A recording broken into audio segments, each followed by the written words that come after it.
Now it's faces down into some purple football, and here come the Pittsburgh Steelers to start November, a 4-game losing streak on one side, a 2-game losing streak on the other side, all sorts of injury questions on both teams, on both sides of the ball, including the quarterback of the Pittsburgh Steelers, who plays coy with us, and Terrell Suggs isn't buying it. I'm not buying it, but we're going to find out if Chris Adamski's buying it. He is the longtime Steelers reporter at the Pittsburgh Tribune Review. Thousands follow him on Twitter, and you can as well at C_Adamski Trib. He has a wonderful picture of Steelers and Pirates, and only thing missing here is like a Penguins hat, dude. What's going on? How are lice with yins and that up in Pittsburgh?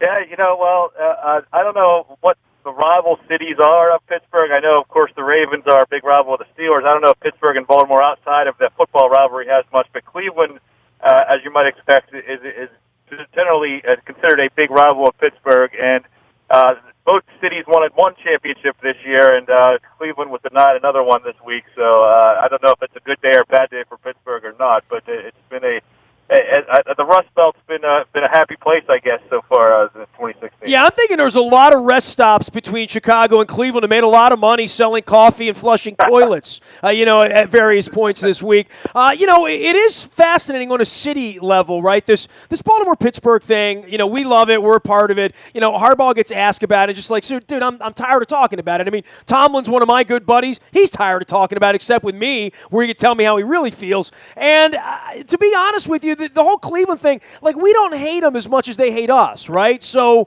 I mean, we stole their football team, right? So, I mean, I get why they don't like us, but we don't really hate them back. I mean, I had a specific LeBron thing that I've kind of gotten over. I mean, I kind of like this version of LeBron rooting for Cleveland, and we don't hate them the way you guys do. I mean, that's an old sort of, Modell, the Rooney thing that, I mean, what's to hate about the Browns? I'll hate them if they beat us next Thursday, but we root for them to beat you guys in Cincinnati a couple times a year. I mean, they're such dregs. I don't know how you can hate on the Browns, quite frankly.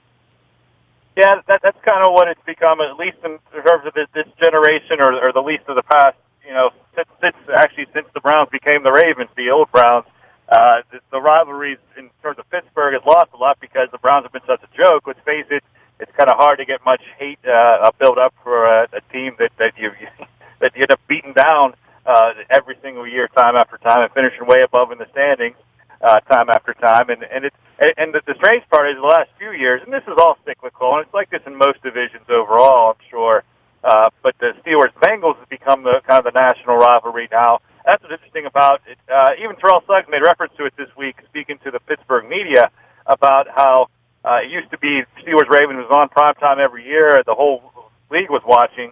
It's kind of lost a little bit of that because of, a little bit of the struggles of, the teams are taking turns here having, non-playoff seasons. And Steelers-Bengals has become the rivalry for the Steelers and that the country watches now because of all the hate and the everything goes on and off the field between them here in recent years. So, we'll see that this game is for first place. It could be a 4-4 team in first place, so maybe that's why it's lost some luster too. But it still obviously has a lot of meaning. And like you said, neither team's won here for almost a month. Neither one of them have.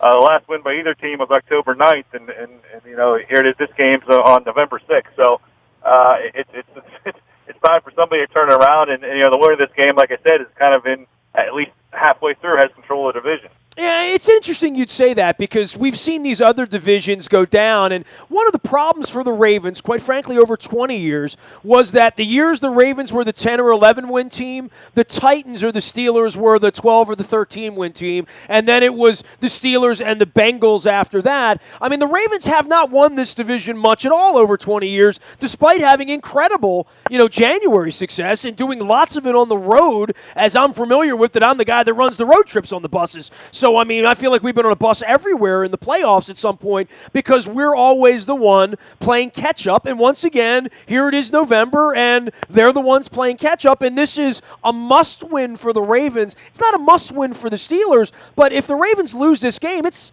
it's kind of all over with to some degree because they're not going to be a wild card team, and winning the division becomes very, very daunting. We still have a trip to Dallas in 2 weeks. We have a trip to New England in 5 weeks. We got Philadelphia coming in here, a team that we thought was going to stink, and they don't stink. It's a whole different kind of schedule than maybe we thought it was going to be, and we have to play all the games on the road at the end of December. Yeah, it's this crossover season with the NFC East, and again, everything's cyclical year after year. You never know. At some point, last year the NFC East was one of the worst divisions in football. This year it looks like one of the best. Everybody's over 500 right now, so it's not going to be easy for record-wise for any of these AFC North teams in the wild card because you're facing a tougher schedule than somebody who's playing maybe the NFC South in the crossover games.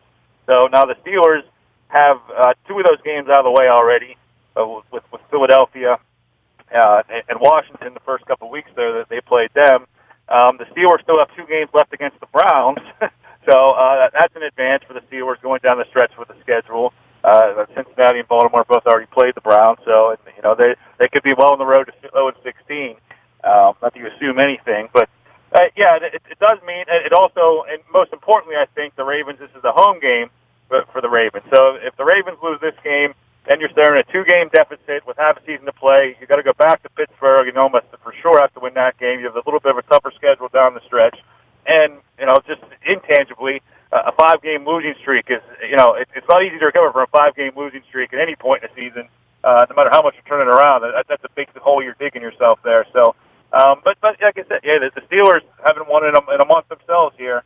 There was a lot of talk about the Super Bowl contenders, and his offense is the best in the league and everything, and for several reasons it hasn't materialized that way, and all of a sudden the Steelers lose this game at a place they have had a lot of trouble, as you well know, over the recent years. Even Ryan Mallett beat them last year down there, so that shows that nothing's assumed, and if the Steelers lose this game again, then they got to really regroup at that point. And but you're right. All these teams in this division are playing for the division title, playing probably for a 3 seed or a 4 seed again. And because I don't think anybody's going to catch New England, and maybe you get that bye, but the wild card doesn't seem like it's going to be in the cards for an AFC North team this year. All right, so we're in the line with Chris Adamski. He has been covering all things Steelers up in Pittsburgh for Yins and Nat with the Pittsburgh Tribune Review. You can follow him at C_Adamski, Trib, Trib,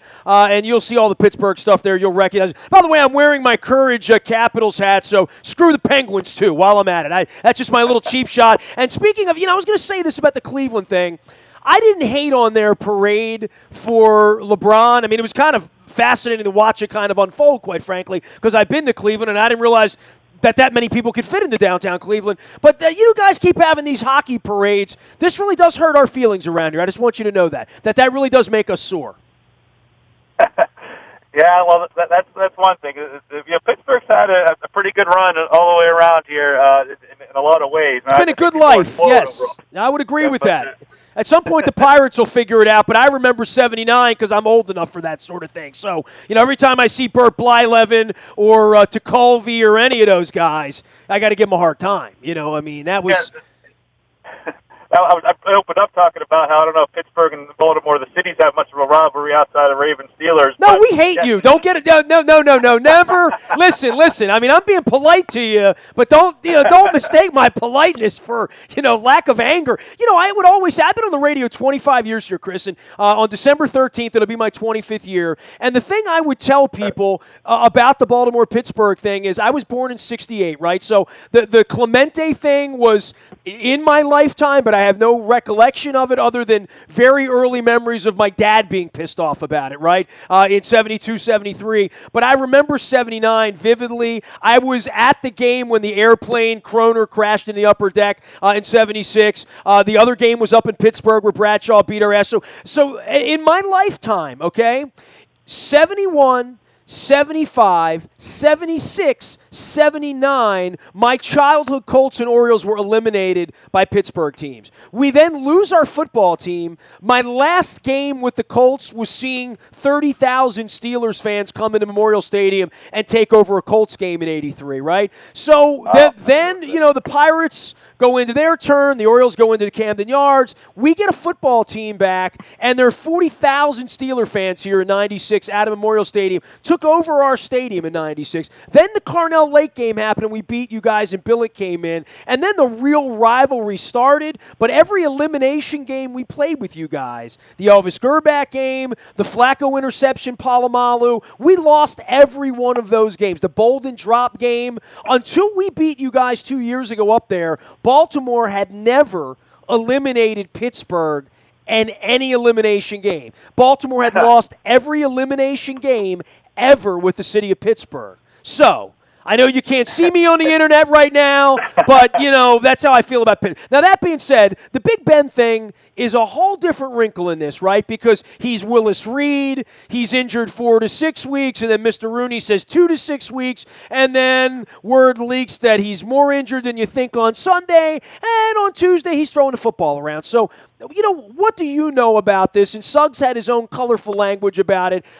I expect him to play on Sunday, and if I'm the Ravens, I'm preparing 75%, 80% for him and 20% for Landry Jones. And if Landry Jones beats us, I guess you got to lay your hat in the middle of the field and say good luck, Yeah, that's the smart way to plan for it. Like you said, it's easier to plan. Not knocking Landry Jones, easier to plan for him. That's for sure. Easier to adjust to him than you would if Ben's out there. And what it comes down to with Ben is it's if he can protect himself, he feels he can protect himself, if he's comfortable enough to protect himself. Because if he's out there and he can't move around and he gets hit again, or even not even in the same spot, but just gets hit somewhere else, that's what it's come down to. Obviously, it's his arm. He's been able to go out and practice with his teammates, in non-contact situations, that type of thing. He's okay physically. It's not as if he's, in any sort of all week or all the last 2 weeks, any sort of cast or some sort of walking boot or anything like that. He's moving around okay all the way around. It's just a matter of whether he's exposing himself and his comfort level with being able to avoid, a looming Terrell Suggs coming at him and things like that. So if you put that all together and the competitiveness and how big the game is and everything, it would be very surprising to me if Ben Roethlisberger's not starting the game. How eliminated will he be? That's the movie. It's funny because Terrell Suggs said earlier this week, the Pittsburgh movie, I've seen this movie before, Ben will play, but actually Ben's missed more games against the Ravens than anybody else almost combined. It seems like every single year there's some sort of issue where he misses a Ravens game of some sort, and you guys down there have faced Charlie Batch and Dennis Dixon and Tommy Maddox and Byron Leftwich. You go down the line of the luminaries that have started at quarterback. When you say Charlie Batch, it gets a bad taste in my mouth. I'm going to say that, and I tell Charlie Batch that every time I see him at the Super Bowl. I'm like, we'll never forget you, pal. You're the Clinton Longley of our administration around here, Yeah, that was his final start of his career too. Yeah, that's the way he went out. And, it was an emotional day for him because he's such a good guy. It's hard for me to hate him. Yeah, he's a Pittsburgh guy, and he ended up. He was a long time. Think about it. He was a Steeler for 12 or 13 years. That's why it's hard to like him. You know what I'm saying, right? That's the way it works around here. Chris Adamski covers all things Steelers. So give me the rest of the story here. I mean, I know, Hayward's had his issues. Obviously, Shazier, trying to get the offensive line together. I mean, Le'Veon's off in the offseason doing whatever he's doing. Martavis Bryant's nowhere to be found. As much as we talk about Mosley, Stanley, Wagner, Yonda, Suggs, Steve Smith, Ladarius Webb, Doomerville, these are our injuries. You got a whole line of guys making $10 million a year who have been sometimes available and sometimes not available as well. Yeah, that's the thing. It's always everybody kind of lives in a bubble, and the media's included in that, and fans are we're so banged up. But you'll go across the league, and most of the teams you face have injuries of some sort. The Steelers have had two of their offensive linemen miss games. Right tackle Marcus Gilbert had a fantastic year last year. He's been out here these last 3 games. It looks like he's coming back this week, which is big for the Steelers. Cameron Hayward's missed 2 games. I don't think it's certainly not a total coincidence that they've been shredded by other teams running against them. I see that's the name I can't say.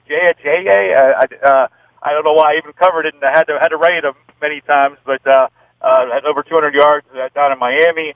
LeGarrette Blunt, an old friend of Steeler fans, had a big game 2 weeks ago, and I don't think it's a cause and effect there. Cam Hayward's not in there, so that's big for the Steelers getting him back too. That they've had one of their starting safeties go down. They've had a couple cornerbacks go down. It's been Ryan Shazier has had his monthly injury where he misses a game or so because of something. But and of course Martavis Bryant, Le'Veon Bell missing for non-injury reasons, as they say. So there's a lot of kind of woe is me among Steeler fans, but they're like you said, make the list there for the Ravens, and a lot of teams are dealing with things like that. So the good news for the Steeler fans, though, is a lot of these guys are coming back this week. Like I said, if Ben does play, and Cam Hayward and Marcus Gilbert's, I fully expect to play. Shazier's back now. So, but I don't know. There's still a lot of question marks on this defense this year. Last in the league in sacks, second to last in interceptions. There's not many splash plays, as Mike Tomlin likes to call them this year, and that's becoming an issue. And until they start getting that, I mean, their philosophy is tackle the catch, sort of play certainly not a prevent, not going that far, but their philosophy is kind of conservative that way on defense. Well, I mean, if you can't let it go over your head, you got to keep it in front of you, right? Just that's it. Keep it in front of you.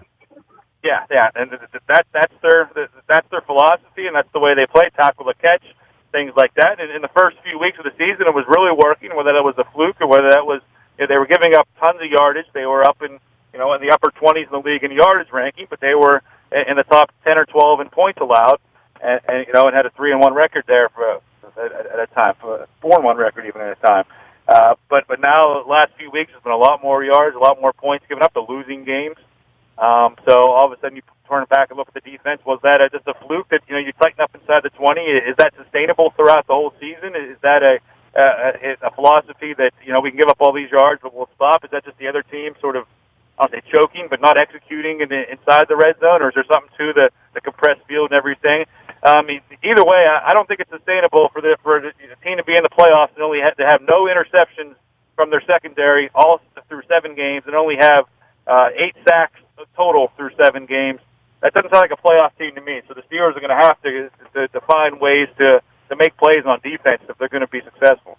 For the Ravens at 3-0 at one point, feeling real good about themselves. The Steelers at one point 4-1, but not just 4-1. 4-1 and coming off a drubbing of the Jets, rightfully so, and a drubbing of a Chiefs team that was pretty good after getting their nose bloodied in Philadelphia the previous week by a rookie quarterback. Both of these teams have felt good about themselves really recently, right? I mean, not that long ago. But I would say this. The Ravens on 4 losses, every one of those games. I mean, if Timmy Jernigan falls on the ball, the Ravens win. If C.J. Mosley holds on to the ball at the goal line, the Ravens win. So, I mean, there literally was a play or two. You really can't say that about the Steelers and the Dolphins game where they got drubbed on the ground, the Philadelphia game as well, and the Patriot game, which they're going to be a mismatch for a lot of teams. I get that. But the Steelers have been blown out a couple of times. The Steelers feel more Jekyll and Hyde. The Ravens feel, at least to me, more banged up and more weird luck, bad decision, a couple of stupid penalties away from winning a couple of these games that, quite frankly, man, they're toss-up games, right? I mean, all of these games are toss-up games to some degree. And I promise you, bro, you're coming down here, and at 3:42, you look over at me in the press box when there's 7 minutes left to go in this game, and neither one of us is going to have any idea who's going to win it, right? Yeah, and the Steelers, like you would kind of allude to there, they haven't really played. The Cincinnati game, was a one-possession game. The Steelers, I'm going to say it wasn't. You felt like they had control of the game. All the other games have pretty much been blowouts. They've been. I know they get pulled in within New England there, within a possession in the fourth quarter, but you never really felt like they had a chance to beat New England, especially with Landry Jones at quarterback. So every game the Steelers played, that's kind of been sort of the schizophrenic why they've gone for Super Bowl contender, and in the fans' eyes and a lot of people's eyes. ESPN, they're the hot team to all of a sudden now that the sky's falling and they're not going to make it. Yeah, if you go by that logic, the Ravens have been more consistent this season. They haven't really been blown out. I don't know. They haven't been maybe the same impressive kind of wins the Steelers have. But hey, those impressive wins, like I said, over a month old, and a lot can change. That's the thing. An NFL team, I've seen too many of these seasons. The team in September and in early October isn't the same team you see in December and January. You know that just as well as anybody. The Ravens team that won a Super Bowl a few years ago didn't look like a Super Bowl team maybe around this time, but after that, they get hot in the playoffs, and you can do it. Yeah, So, man, I remember when the Vikings were like good, like a week ago, right? yeah, exactly. They're a perfect example of that. Yeah, and the Steelers have kind of been there too, but it's kind of a not a what have you done for me lately, but those wins against the Chiefs and the Redskins are getting farther and farther in the rearview mirror. And I don't know how good the Bengals are this year compared to they have been in recent years. We'll see kind of going down the stretch there, and the Steelers got to still go to Cincinnati too. So I don't know, Kelly, what to make. Like they said, they've been these definitive games where you walk away from them saying there's another bad loss to Miami, and then you see Miami win the next week and think, oh, maybe it wasn't that bad of a loss. But then you see, look at it, that they beat the Jets, they beat the Chiefs, and sometimes you have question marks about them, and so that's. It's especially from what we've seen from Steelers-Ravens games over the years, anybody who says they got a good read on kind of how this is going to play out, or certainly who they think is going to win, I'm not buying it. We'll see how it plays out on the field on Sunday. Well, let me tell you what, bro. If it's half as good as Game 7 was on Wednesday night, we're all in for something special. I'll say that. So I don't expect it to be nearly that good, but this is pretty delicious, right? And as we've said, the Bengals look like they stink right now. The Ravens, ask anybody in town. They stink right now, especially that Flacco and that dumb coach Harbaugh. And, boy, the Steelers can't do much right now, and we'll say, okay, so one of these teams is going to win a division, right? Well, one of these teams will put together a 5-3 or a 6-3. Somebody's going to go beat Dallas. Somebody's going to go and sweep a series, whether it's the Ravens over the Bengals or the Bengals over the Steelers or whatever, however it works out. And in the end, it's going to be Christmas week. These teams are going to be banging around at 8-6, right? 7-7, whatever it's going to be. And that's how this is going to wind up, right? Yeah, it's kind of going back to, and like you talked about how it's kind of crazy how the Bengals keep winning the division, and that's sort of, the AFC North's taken some hits over the years, maybe 15 years ago, whenever the Bengals and Browns both stunk, and but even if the Steelers or Ravens were good at times, and you went through a phase kind of like maybe this year where there were 3 playoff contenders. I mean, there's been a few years here now, a handful, where both wild card teams came from the division.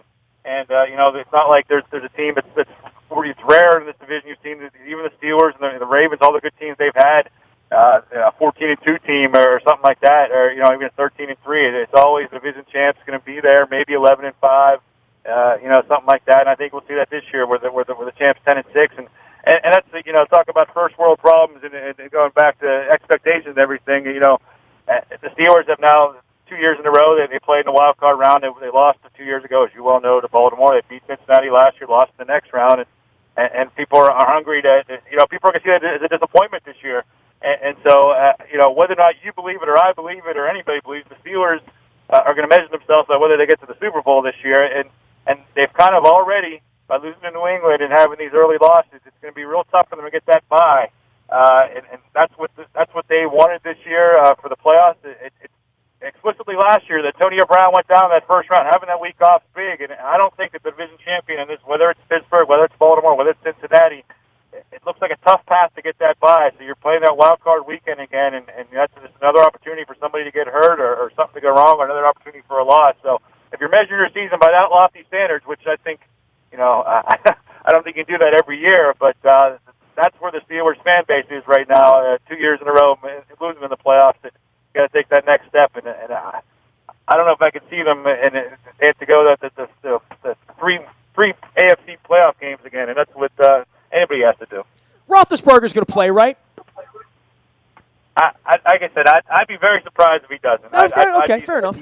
So would I. I think anybody with betting money would say that at this point. If they're decoying it, they're doing a really good job of it, and that's okay. We'll play Landry Jones on Sunday.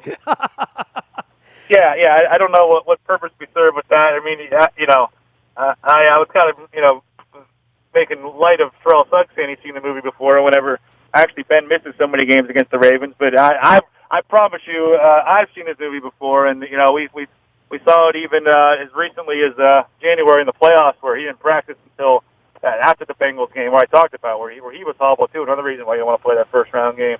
And he came to practice on Friday and played that Sunday in Denver and played pretty well. Not spectacularly, but pretty well. And we the most bizarre Ben injury situation I think was last year against Cleveland, where he didn't start. Landry Jones started the game. Ben was coming off an injury, but they had him active as the backup quarterback. They didn't have a third quarterback active. Landry goes down in the second series with an injury, and Ben comes in and then plays a pretty good game, which begs the question, why didn't he start the game if he was okay to start and he was okay to play well? But, that's above my pay grade, I guess. Precautionary measures. Give Tomlin my love, Chris. Great having you on. It was a wonderful visit. We'll see you in Baltimore on the weekend, man. All right, take care. You got it. Chris Adamski of the Pittsburgh Tribune Review, longtime Steelers reporter there, doing a great job covering the team. Great guest as well at C_Adamski, AADAMSKI, Trib, TRIB. I'm getting that right. You'll know it when you see it. There's plenty of Pittsburgh going on out there on the Twitter, as well as at triblive.com for full Steelers coverage. You can find me on the Buy a Toyota Audio Vault 24 hours a day from anywhere in the world on your mobile device by downloading the TuneIn Radio app. We come in crystal clear from anywhere you are. Nasty at WNST.net reaches me. Facebook, Twitter, LinkedIn, Snapchat, Instagram, and streaming live on our Facebook and YouTube WNSTV channels. We're at Buffalo Wild Wings and Owings Mills every Monday night for the best seat in the house, and the limo brought to you by Fully Loaded Transportation. If you need a limo, look them up as well. We'll be out there on Monday night with a $100 gift card and the limo for next Monday night, as well as the Blazing Wing Eating Challenge at halftime. I'm Nestor. This is WNST.net, AM 1570, and WNST Towson, Baltimore, and we never stop talking Baltimore sports.